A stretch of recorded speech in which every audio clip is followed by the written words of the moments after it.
Pour leur famille, c'est une nouvelle accablante. Le Hamas affirme avoir perdu la trace de 2 otages, tous 2 retenus en captivité depuis près de 2 ans.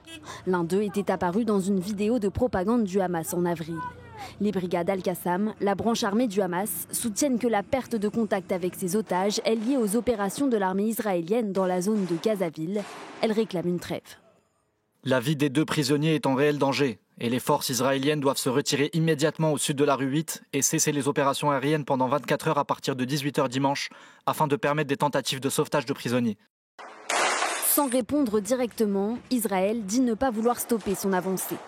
Le porte-parole de l'armée prévenant même de nouveaux bombardements sur des bases alléguées du Hamas, comme cette tour surnommée Lamek, détruite par Tsahal dans la soirée.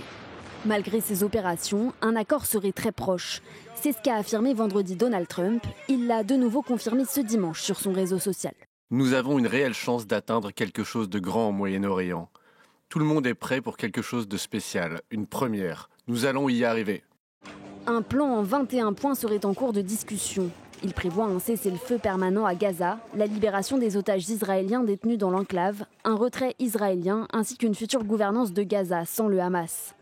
Lors d'une interview sur Fox News, Benjamin Netanyahou se montre plus prudent.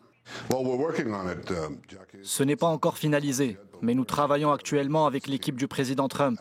J'espère que nous pourrons concrétiser ce projet car nous voulons libérer nos otages.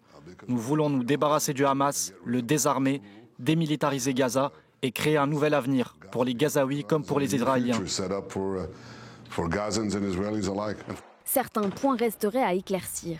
Le Premier ministre israélien émet par exemple des doutes sur une gouvernance de Gaza par l'autorité palestinienne en cas de retrait du Hamas.